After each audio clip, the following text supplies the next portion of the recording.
পিতৃ মাতৃক অৱহেলা অনাদৰ কৰিলে তোমাৰ জীৱনৰ সকলো সুখ শান্তি আনন্দ কাঢ়ি নিব ভগৱন্তই। তোমাৰ অধুন্নতি হ'ব, তুমি জীৱনত উন্নতি কৰিব নোৱাৰিবা। যি উন্নতি হৈছে বুলি ভাবিবা, উন্নতিৰ কাৰণে প্ৰয়াস কৰিবা, এই সকলো বাধা হৈ পৰিব। তোমাৰ উন্নতি ৰৈ যাব, তোমাৰ অন্তঃকৰণ মলিন হৈ পৰিব, তুমি হিংসুক হৈ পৰিবা, তুমি কোনো ৰিপুকে দমন কৰিব নোৱাৰিবা, সকলো ৰিপুৱে তোমাৰ ওপৰত গ্ৰাস কৰিব, কাৰোৰ ভৰসাৰ তুমি লায়কৰ নহবা। পিতৃ মাতৃৰ কাৰণে এই সংসাৰৰ মুখ দেখিছা, পিতৃ মাতৃৰ অবিহনে তোমাৰ অস্তিত্বই নাছিল। তুমি কি বুলি ভাবিছা? তুমি যে এই সংসাৰখন আজি দেখিবলৈ পাইছা, এয়া কাৰ অৱদান? এয়া তোমাৰ পিতৃ মাতৃৰ অৱদান। পিতৃ মাতৃৰ তুমি ঋণ কেতিয়াও পৰিশোধ কৰিব নোৱাৰা। পিতৃ মাতৃয়ে যি তোমাক জন্ম দি যি উপকাৰ কৰিছে, সেই উপকাৰৰ ঋণ কোনো জনমতেই নহব। আৰু সেই উপকাৰক তুমি অৱহেলা কৰি ভৰিৰে গছকি তুমি ভাবিছা জীৱনত মই বহুত ভাল কাম কৰিলো, তুমি বহুত পাপ কাম কৰিছা। সেই পাপৰ পৰিণাম তোমাৰ এদিন ডাঙৰ দণ্ড হ'ব, এদিন তুমি চটফটাই ঘূৰিব লাগিব, তোমাৰ অধুন্নতি হ'ব, তুমি দুৰ্গতি প্ৰাপ্ত কৰিবা, তোমাৰ কোনোদিন সুখ শান্তি জীৱনত আহিব নোৱাৰে আৰু নাহেও। যি পিতৃ মাতৃক অৱহেলা অনাদৰ কৰিব, পিতৃ মাতৃক কটু বচন ক'ব, পিতৃ মাতৃক অপব্যৱহাৰ কৰিব, পিতৃ মাতৃক অত্যাচাৰ কৰিব, সেই সন্তান কোনোদিন ভাল সন্তান হ'বই নোৱাৰে।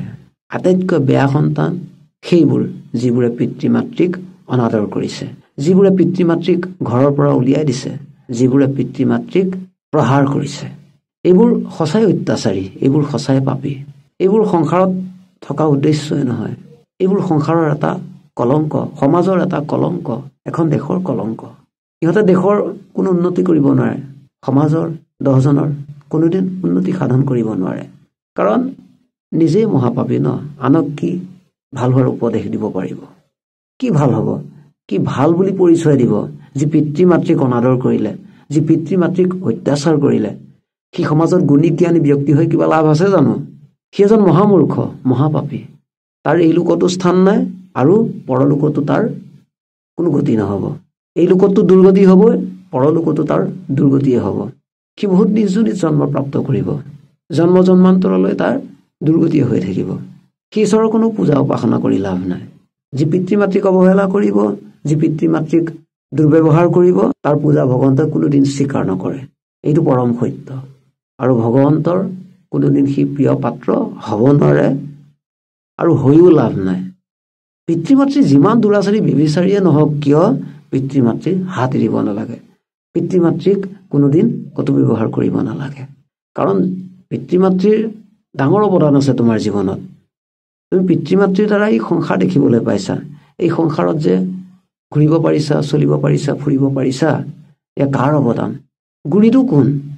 গুৰিটো জন্ম দিওঁতা তোমাক এই সংসাৰ দেখুৱাওঁতা তোমাৰ পিতৃ মাতৃ। সেই পিতৃ মাতৃক অনাদৰ নকৰিবা, পিতৃ মাতৃক অৱহেলা নকৰিবা, পিতৃ মাতৃক অত্যাচাৰ দুৰ্ব্যৱহাৰ নকৰিবা। মহাপাপ হ'ব, তুমি মহাপাপ আৰ্জি ল'বা। এই পাপে তোমাক দুৰ্গতি কৰাব, সুখ শান্তি সমৃদ্ধি সমস্তখিনি কাঢ়ি নিব এদিন। তুমি ভাবিবা মই উন্নতি কৰি গৈ আছো, নাই, তুমি অধুন্নতি প্ৰাপ্ত কৰিবলৈ গৈ আছা। তোমাৰ পদে পদে অপমান আছে ইয়াৰ পাছত। পাহৰি নাযাবা, শৈশৱকালত তোমাক পিতৃ মাতৃয়ে বহুত উপকাৰ কৰিছিল, ভৰণ পোষণৰ কাৰণে বহুত কষ্ট কৰিছিল। পিতৃ মাতৃৰ কথা শুনিবা, পিতৃ মাতৃক আদৰ সন্মান কৰিবা, পিতৃ মাতৃৰ হাত কেতিয়াও নেৰিবা, কেতিয়াও পিতৃ মাতৃক অশ্লীল ভাষা প্ৰয়োগ নকৰিবা। পিতৃ মাতৃয়ে দিয়া অভিশাপ বহুত ডাঙৰ অভিশাপ। কেতিয়াও পিতৃ মাতৃৰ অন্তৰত আঘাত নিদিবা, এনে কৰি হিত কাৰ্য নকৰিবা যাৰ কাৰণে পিতৃ মাতৃৰ শিৰ তললৈ যাবলগীয়া হয়। এনে কৰ্ম কৰা, এনে কাৰ্য কৰা যাৰ বাবে পিতৃ মাতৃয়ে সদায় গৌৰৱ অনুভৱ কৰে। তোমাৰ জীৱন সাৰ্থক হৈ পৰিব যদি পিতৃ মাতৃৰ আদৰ বুজি পোৱা, পিতৃ মাতৃৰ সন্মান বুজি পোৱা। পিতৃ মাতৃৰ সহযোগৰ ফলতেই তুমি এই সংসাৰত আহিলা, এই সংসাৰৰ মুখ দেখিছা। গতিকে পিতৃ মাতৃৰ ডাঙৰ উপকাৰ আছে তোমাৰ ওপৰত। এতিয়া তুমি এই উপকাৰী দুজনক কেতিয়াও অৱহেলা নকৰিবা। তোমাৰ কাম হৈছে মোৰ সৰ্বস্ব শেষ কৰি পিতৃ মাতৃৰ কাৰণেই মোৰ জীৱন সমৰ্পিত, সকলো সুখ শান্তি সমৃদ্ধি পিতৃ মাতৃক দিয়াৰ কাৰণেই চেষ্টা কৰিম।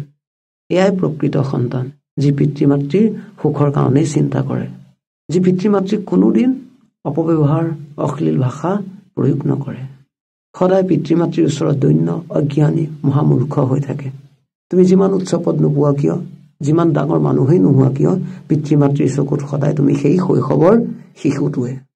তুমি অহংকাৰ কৰি লাভ নাই পিতৃ মাতৃৰ ওচৰত মই বৰ দেখুৱাই লাভ নাই পিতৃ মাতৃৰ কাৰণে তুমি কণমানি আগতেও এতিয়াও কণমানি আৰু ভৱিষ্যতলৈও তোমাক কণমানি সেই শিশুটোৰ দৰেই দেখি থাকিব পিতৃ মাতৃৰ আদৰ চেনেহ মমতা এইবোৰ কোনে বুজি পায় যি বুজি পালে সি সঁচাই প্ৰকৃত পুত্ৰ এই ধৰাধামত সেইসকল সন্তান ধন্য যিসকলে পিতৃ মাতৃক সুখ শান্তি দিবলৈ প্ৰয়াস কৰে আৰু সেইসকল সন্তান ভগৱন্তৰো প্ৰিয় পাত্ৰ হয় জন্মকালৰে পৰা পিতৃ মাতৃৰ যি ত্যাগ যি উৎসৰ্গা যি তোমাৰ জীৱন গঢ়াৰ বাবে যি সুখৰ বাবে সকলো দুখ কষ্ট স্বীকাৰ কৰিছিল সেই তোমাৰ বাবে স্বীকাৰ কৰা দুখ কষ্টৰ উপকাৰ কোনোদিন পাহৰি নাযাবা